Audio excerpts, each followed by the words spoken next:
Hello, everybody. Welcome to our webinar. It's super nice to have an audience and to have this conversation, and feeling really excited to just have an open and exciting conversation about kind of the state of ESG, specifically within finance, but of course, this impacts industries, all industries. So yeah, I'm Lauren. I'm from Carbon Hound. I'm just providing just a quick run of show, and we'll be taking questions at the end. But for now, I would just like to introduce our two guests and then pass it off to David to get started. So yeah, David can actually probably do a better job of introducing himself. So I'll pass it off to him, and then we'll go from there. Thank you. So, name is David Fraser. I'm CEO of Fruit Consulting, and at Fruit, we help corporations and investors navigate the world of sustainability. I started Fruit after leaving McKinsey Investments, one of Canada's largest asset managers, where I was director of ESG for two of Canada's largest sustainable equity funds. While at McKinsey, I utilized my experience in ESG ratings methodology at MSCI and Sustainalytics to help hundreds of companies improve their ESG scores. So that was the reason Fruit was started. About 9 months in now, we have a growing team of 11 consultants, advisors, and support, and clients in Europe, the Middle East, and North America. So during my career, the ESG investing space has grown regardless of who was in power in the US and elsewhere, and what the prevailing media narratives were. I would like to offer today a different perspective on this narrative on ESG, the perspective of the largest ESG sustainable investors who continue to amass billions of assets under management annually and are steadfast from our perspective, from what we're seeing from their data, in the use of ESG data to make investment decisions. When we look at the top 25 funds, sustainable funds by AUM, and the extent to which they stringently apply well-known ESG ratings methodologies to use, it challenges the narrative that ESG in finance is dead. We look at the top 25 sustainable funds to measure how the biggest pools of ESG capital are making decisions, and we came up with a specific methodology to determine what ESG ratings they use as a cutoff when making their investment decisions. So MSCI ESG is the largest and most reputable ESG rater, that's up to debate really, used by most of the large sustainable funds, and their ratings at MSCI go from AAA, which would be considered a leader, to CCC, which would be considered the bottom, a laggard. So the way we looked at it, if a fund had less than 25% of its overall capital allocated to a particular ratings category, say a BBB and below, we assume that fund had a strong preference for an A, AA, or AAA rated company. As an example, iShares ESG Aware Emerging Market ETF has an A cutoff, with only about 13% of companies in that fund rated below an A. When we apply this methodology across the largest 25 sustainable funds globally, we found that about 85% of them have an A cutoff. So in the age of the anti-ESG, is the big money in sustainable investing at least changing their ways? It seems not. Seems not at a high level. They still require robust ESG performance in their stock selection processes. So the use of ESG by the big money ESG investors appear to be alive and well. So considering with Carbon Hound, how do carbon practices impact ESG ratings? Like, how is that a part of the story? I wanted to just comment briefly on three data points that kind of explain how relevant carbon is to this whole ESG rating story. 92% of companies disclosed scope 1 or 2 emissions in 2022, according to Thomson Reuters. About 93% of private equity executives indicated that they would abandon a deal if there was some carbon-related concerns. It's according to CDP. And about 85% of institutional investors consider carbon emissions as a critical factor in ESG ratings and investment decisions, according to MSCI. Now, given the title of the webinar, I wanted to touch on this Trump factor. And I wanted to look at it from a historical point of view. So we already had an experience with Trump in office before. And from the perspective of these large institutional investors, we wanted to see historically if they made any changes to their methodology, if they backed down in any in any big way, in any systematic way. And what we saw in Trump's first administration was hundreds of environmental regulations that were scaled back and a direct discouragement of ESG-based decision-making in retirement plans. But during the time, the top ESG funds did not change their tune. Their ESG strategies and commitments largely stayed in place. And there were even new large funds created during this time. It is my opinion, therefore, that it is unlikely that we will see any significant changes in their behavior moving forward, and they will continue to rely on ESG data quite stringently to make their investment decisions.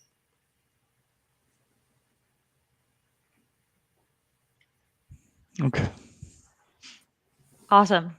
Yeah, thanks so much, David. I think it's really cool just to hear this perspective from kind of your company and also just understand the research you've done. And yeah, we are entering a new era for sure, and acknowledge that we've sort of been here before. So would love to just pass it over to Sanders to add some color around kind of global regulations and how this looks across kind of not just the states, but climate reporting in general and kind of what that's influencing private sector to do too.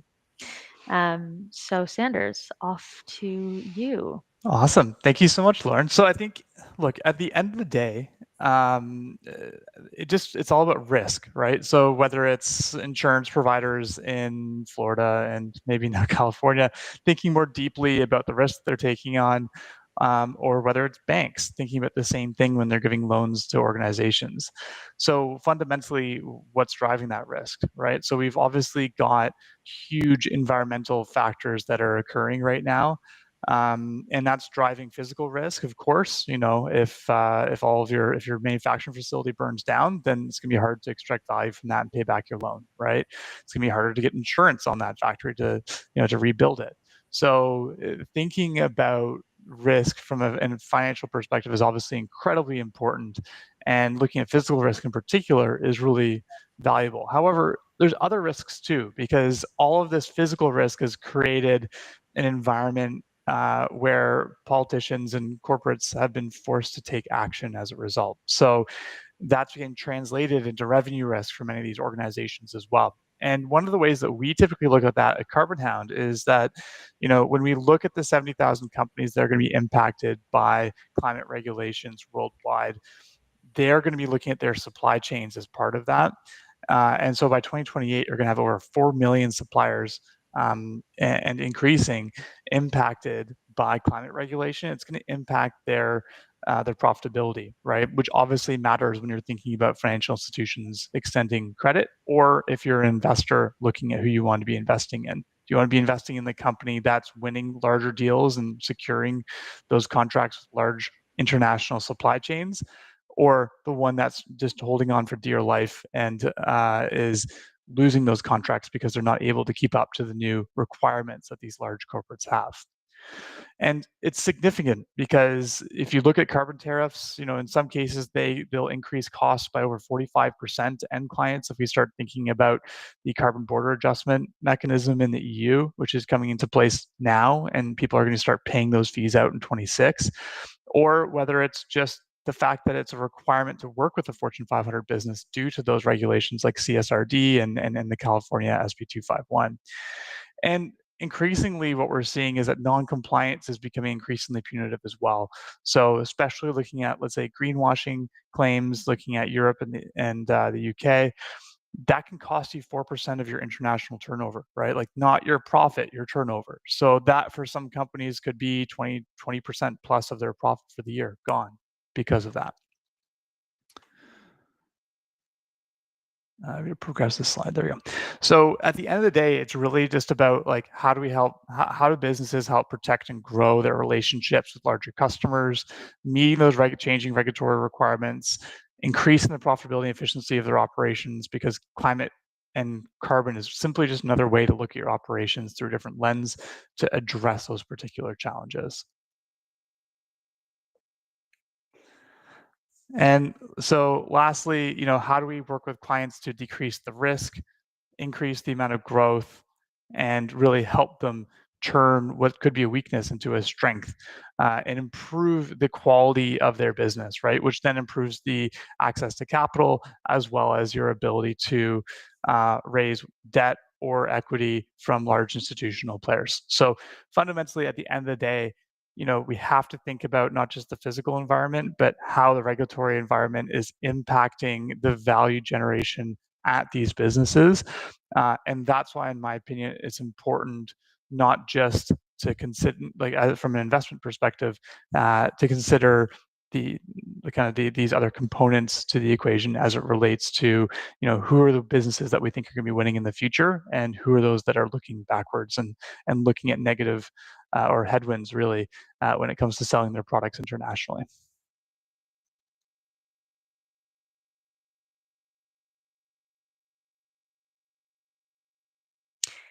Cool. Yeah, it's really interesting to see kind of on every scale. Like you've got the small companies who are impacted by their largest customers, but those large companies and large corporates are being impacted by these investment decisions. And so there's kind of just this massive kind of flow through impact of regulation and ESG.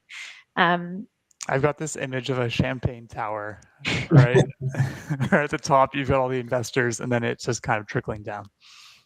Yeah, and I think like the thing that I'm sure a lot of people who are tuning in are really interested in is just trying to understand like, okay, this has been the case for some time, but what does it look like in the future? And for companies who are already stretched a million different ways, trying to meet customer demands, trying to deal with increasing price of supplies, all of these costs that seem to be going up, and then looking at ESG as kind of like a cost center.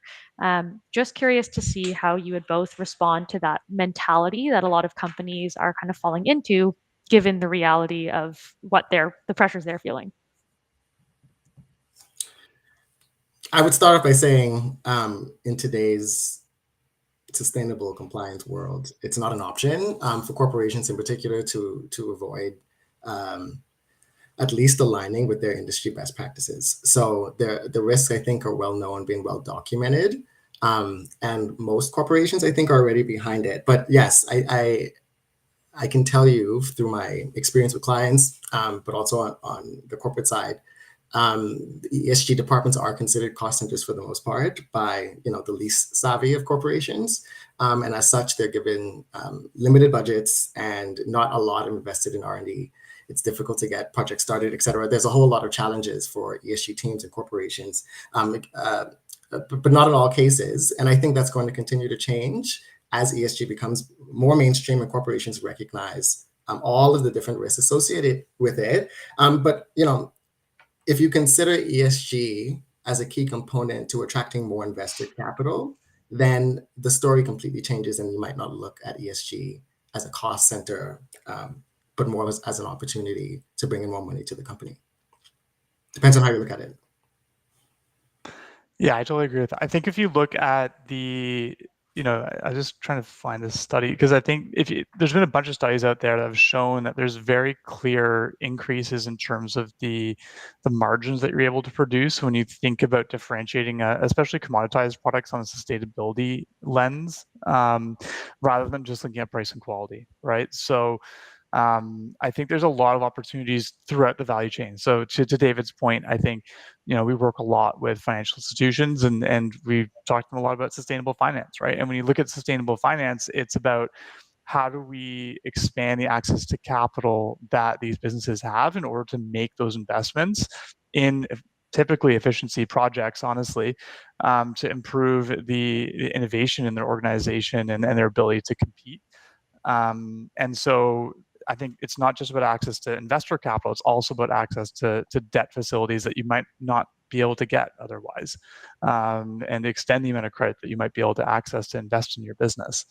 And then on top of that, how do you look at the increasing your revenue, and increasing your margins as part of that equation too? So I think that there's, for sure, I can understand why the perception would be that ESG is, really a cost center, because I think the way that a lot of businesses look at it is they say, well, we have to do this because this regulation has come into place.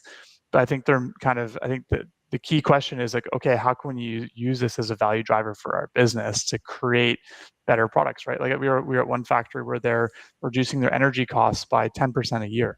right? I mean, that's meaningful when you're looking at these manufacturing facilities from a cost perspective and makes them more competitive when you've got new players coming into the space. So, um, yeah, I truly believe that if sustainability is done right and you don't have kind of a siloed function at an organization where they're really just focused on reporting and it actually gets integrated into the business, it becomes a new way for companies to and employees to look at their role and figure out how to become more efficient. And oftentimes that's really exciting for especially these like lower level staff who, don't necessarily to have that big impact, at a corporate level, but they can see that their suggestions can get put into place and save significant amounts and also do something for the environment, which is what a lot of people who are kind of under the age of 40 really care about. And that helps with employee retention. It helps with all sorts of other things as well, and attraction, that are huge cost centers for many of these organizations. So I think it's like, how do we take a more holistic view of the value, both from a culture perspective, an access, an equity investment perspective, as well as a kind of access to debt perspective, and roll all of those together to really get a better understanding of the total value that ESG can bring to the equation. And I think that's something that a lot of ESG professionals are trying to do right now, but it is hard, and sometimes it can take a minute for that ROI to kind of work itself through the system, especially if you're not tracking your carbon and your costs related to that. It can be really difficult to quantify those business cases because I think traditionally we've seen a lot of organizations who kind of go for the story, but then they're not doing the math behind it. So it's hard to then go back and justify the business value that's being generated. Yeah, when you take away the politics and the political narrative around ESG, it's really about how resilient a company will be in the long term, right? So take away the acronym, take away the ratings companies and all of the feelings associated with it. All of the factors that they're really looking at are central to a company's survival long term. And if companies leverage the different kinds of ESG data and ESG information out there are many examples of companies who have used that to expand their revenue, just by, for example, putting in place programs to track customers from different demographics.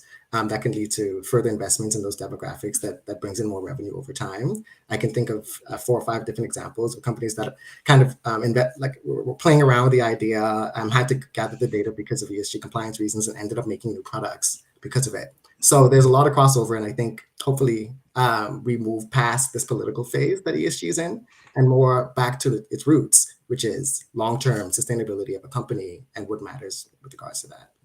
Yeah, businesses want to do businesses with companies that they feel like are in a long-term stable position to be able to deliver their products and services, right? Which is why I think, climate's increasingly going towards the way of kind of like security, right? Like info security, where you have to have your SOC 2 designation, right, in order to do business with a company of any size, right? I think increasingly, as we start to understand the value of climate in terms of longevity and risk, it's going to become, and it already is, we look at green procurement cycles, those are only continuing to increase in terms of the amount of sustainable procurement policies that we're seeing worldwide.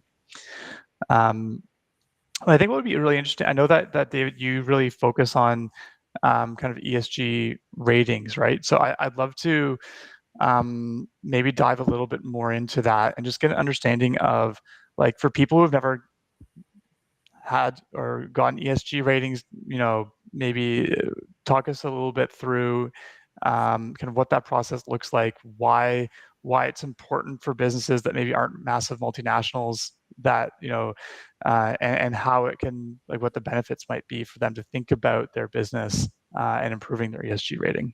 So ESG ratings are a tool for investors. That's the first thing. It's the audience for ESG ratings are institutional investors for the most part, who use the information as a risk mitigation in their risk mitigation exercises. So it's relevant and applied, these ratings, by companies like MSCI ESG, like Sustainalytics, like ISS ESG, like S&P, Dow Jones Sustainability Index, you name it. And they rate publicly listed companies who have public stock on usually a AAA to triple C range or something similar to it. And what they're doing is helping investors to identify which companies performed best on these non-financial factors. That's what it's all about. As a way to layer the financial analysis that they do. That's ESG ratings in a nutshell.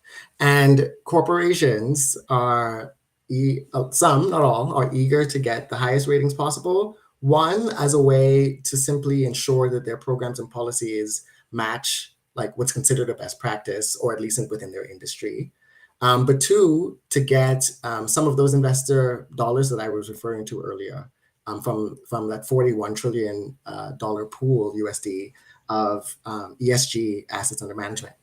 So whether or not they actually want to make a change within the company, companies are really eager to improve those ratings to get access to that pool. So I think that's really, considering who the audience of these ESG ratings is, that's really what it's about. Companies, corporations, putting in place the best practices possible under things like financing environmental impact for a bank, or carbon emissions for an oil and gas company, or human capital development / labor management for a utilities company, etc. Putting programs and policies in place that are best practices in order to avoid some of the risks of not managing your employees or your governance well, but also just to get good standing within the investor world, and be the company that these investors want to choose among peers. And just out of curiosity, like from your experience of working in this space and from the investment, the other living on the other side of the fence for a little while, like, can you tell us any stories or examples of kind of a tangible difference that's made in terms of the impact that good ESG ratings have had on businesses? I'm just curious to, playing devil's advocate a little bit, right? Because I think we can always say, yeah, it's great, these are great, but like, what's the actual, like, I'd love to hear some, if you have any examples or stories that you can tell about businesses where it's either materially helped them or hurt them. So put yourself in the position of a CFO of a company. How have ESG ratings helped or hurt them in the past? So a couple ways. We're working with a client right now to understand if they raise their ESG ratings by one notch, which of that big pool, the top 25 investors, would they attract versus which ones would they still kind of not be eligible given their ESG ratings, given the way that they look at ESG ratings. And we are in the process of estimating how much their stock price could change and the resilience of the stock price, given that these sustainable investors are usually longer term oriented, and so they're in for longer than most. As such, it's a more reliable pool of investors that stick around for a longer time. They're not selling out because of the next news story, etc. So I don't want to spill my client's information, but there was definitely positive inflows from the sustainable investment world that we modeled if they improve their ratings. And there are a lot of examples of companies out there. I mean, I suppose they wouldn't, you would have to do a study, I guess, to identify whether or not the boost in your stock price over time was because of a boost in ESG ratings. I have seen companies give those examples. But I guess the overall idea is that you attract the kind of investors that pay attention to ESG ratings quite closely, and that happens to be the biggest ESG investors in the world. Cool. Yeah, I was just about to jump in and put that across the screen here. So we've got a great question from somebody who's tuning in, and this sounds like a David question. So, could you share which ESG ratings components you prioritize? So, you being, I suppose, someone who worked at one of the shops, when evaluating financial institutions' exposure to carbon-intensive sectors. Additionally, do you consider the inconsistencies in ESG rating methodologies across different agencies to be a challenge for investors making informed decisions? Okay, that's an interesting one. So with oil, so let's just take the oil and gas sector, which is the sector I haven't worked on as much, but there are members of my team that have. There are key issues like biodiversity and land use. That's quite common for them. Their carbon emissions, obviously, would have a higher weighted role within their ratings than, say, a bank.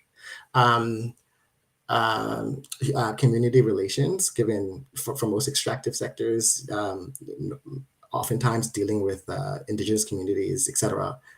They should have robust programs in order to do that in the best way possible. Governance is a key issue for all companies that are rated by these agencies. And that's the bulk of it. Toxic emissions and waste for oil and gas company, obviously very material. And I think that covers the bulk of it. And those are key issues specifically at MSCI. The other rating shops, and you bring those up, have slightly different methodologies. So there is a challenge in that, because it means that investors have to decide which one is most robust, which one makes most sense for them. And in doing that, obviously, there's a lot of bias that creeps in. I think if we remember that these are simply opinions, these aren't facts. A company being a AAA company is just one opinion of that company's non-financial factor performance. And so in that sense, I think it's quite good to have a variety of different opinions in this new burgeoning field. Until we get to a point, we're not even close, of a global ESG standard, like a real one that everyone is on board with, like GAAP for accounting. Until then, we're going to continue to have to grapple, particularly the investment world, with diverging, sometimes ESG ratings, methodologies, and results. But if we start off from the assumption and a reminder that these are simply opinions, and if you stack opinions on top of each other, maybe you get a more informed view, then it's good. It's good to have more than one. We should have more. Which ones do you typically point customers towards that you think are particularly good? Because if there is a wide variety of quote unquote opinions, I'll be honest, there's certain people's opinions that I will value more than others, right? So how do you navigate that? So I have no opinion on that, especially not one that I'm going to voice right now. What I am going to say is that where is the big money investing their trust? It's MSCI, it's Sustainalytics. Those are the two biggest shops. The last time I checked, between the two of them, they were about 85, almost 90% of the institutional investor market for this, which is the primary audience, if not the only audience. And so that's who they trust. That's who they're using, MSCI in particular. And MSCI has had a long history of doing this. They went through a phase where they bought up a lot of small shops that were doing the different components of ESG ratings and made what is now known as the most well-regarded and I think most used ESG ratings out there. Cool. Yeah, I'm wondering, companies who were public before and then have gone private or are trying to go public, where would you recommend they start when it comes to this kind of thing? I mean, obviously, just operating good business is always a good place to start, but if folks are kind of starting to think about this, what's the easiest place to start, and kind of what can have the biggest impact on their ratings when they do go public? Yeah, so the good thing about these ratings methodologies is that they've done a lot of research into understanding like what are the business practices around these different areas, like I mentioned, like toxic emissions and waste or labor management or what have you. And so no matter the size of your company, they've done a good job at like identifying the material issues that most companies within different industries are affected by. So whether or not you're publicly listed, the indicators that they're asking are relevant for every company in that industry. As long as you're pumping oil and gas out of the ground and selling it, if you're pre-profit or not, you're facing those same toxic emissions risk and waste risks as a large oil and gas company, just as an example. So paying attention to it I assume these companies eventually want to be big public listed companies, at least some of them. So preparing for it by looking at what's considered material and making sure that your performance at an early age, or at least the framework is in place to allow for good ESG performance in the future. But that framework that's there for these big public listed companies is relevant for small companies, for private companies. And they should use them to guide them towards considered best practice. I'm just curious, like, are there any in your career that what you've seen, like what are the most common gaps that you see when people are starting out? At what stage, like which kind of company? Pick your poison. Yeah, I mean, it could be, yeah. Like, I'm just curious as to, when you're just starting out, like, what are the most common areas that you're typically advising on? Disclosure and wording, and missing policies altogether. So I think there's a lot of misunderstanding about like what indicators are used at these different shops to make their assessments. And because these are all different opinions, there's a range of different indicators per key issue that you'll see across the different shops. So there's a lot of confusion about which one do we prioritize, or does this even matter? I get a lot of questions. I did a lot of research in the past on diversity, equity, inclusion within the workplace. I get a lot of questions about like, to what extent does that matter? Those numbers, like that diversity data matters for ESG ratings, and sadly, not much is my answer. So if a company, for example, is looking specifically to raise their ratings, maybe that doesn't matter as much. But if it's a company looking to advance, really their programs on the human capital development, it does, regardless of the ratings. So I spend a lot of time teaching and training. Thankfully, that's a part of who I am. I come from a family of teachers. My mom was.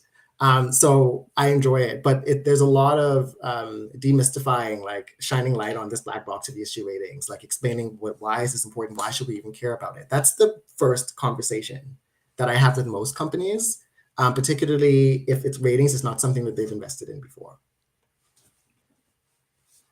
Yeah, that makes a lot of sense. So yeah, we did have some time for questions or more questions from the audience. So I just want to note for anybody who's still watching to just check your comments and questions up on LinkedIn, and we can put them over here. But I think for me personally, there's been a lot of sort of negativity and just stress and confusion around kind of the state of all of this work. And so I kind of did just want to end on something a bit more positive and ask a question to both of you and just kind of ask, in this environment, what is something that either gives you hope or that you're looking forward to, or that you can confidently say you're excited about when it comes to companies who care about ESG, or when you're thinking about this industry as a whole? I can go first if you want, David.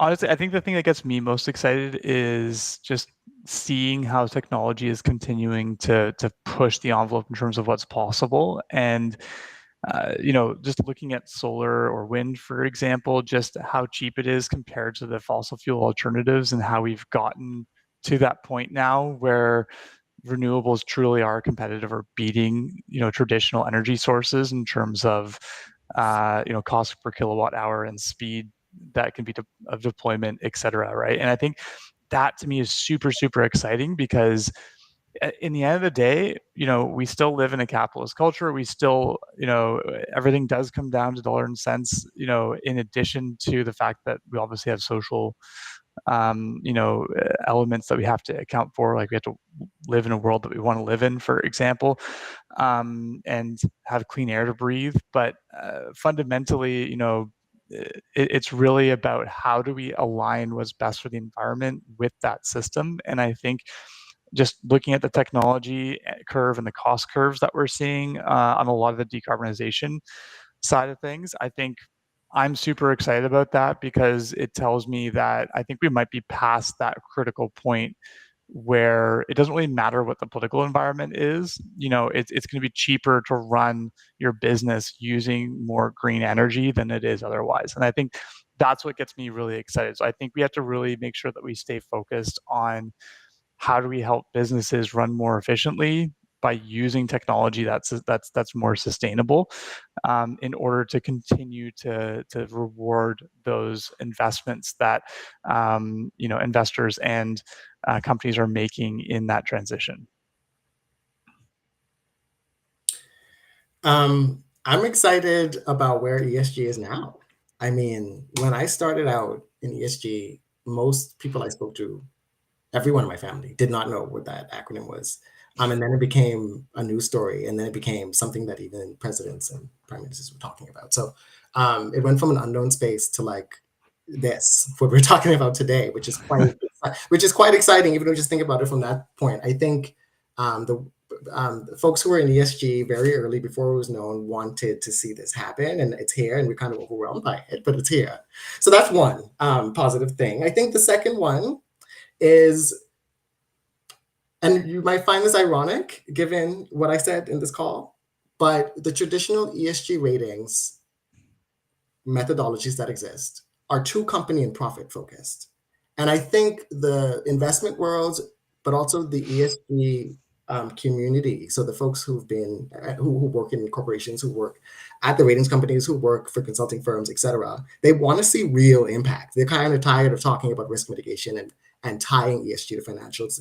That we're entering this new phase of ESG that is pushing back against that anti-ESG backlash and saying, well, what about the planet and society? Forget profit. What about just that? How can investors invest in a way that improves communities, improves the climate situation, improves the toxic emissions and waste, et cetera, that comes out of our industries? And so I think we're coming together on this. I'm having a lot of conversations with investors about, well, what's ESG 2.0 that is really about the environment and society and nothing else, that looks at companies not by how their profits are going to be affected by ESG issues, but how the environment and society will be affected by their actions. And I'm near the end of building a rating system that does just that. So that's going to be the second webinar, I guess. That sounds awesome. I'd love to hear more about that. Yeah, it's a very comforting reminder to just reflect on how far we have come. It's easy to be critical, and I really appreciate that because, yeah, it is easy to kind of spiral. And I think to that point, it's sort of, we're talking about this from like a giant institutional investor level, but then also acknowledging that like we're individuals who work at companies who are part of communities. And so it's like the onus is not totally on the individual, but as an individual, what can you do within your company or For within sure. your environment to kind of push this along? And there's good people out there. So yeah. Yeah, don't see any more questions coming through from the side. So just if there's anything else that either of you want to share about this question of is ESG dead in finance, feel free. And otherwise, we'll make sure to send this out to everybody who's registered and follow up. Thank you. Thanks very much. Appreciate your time.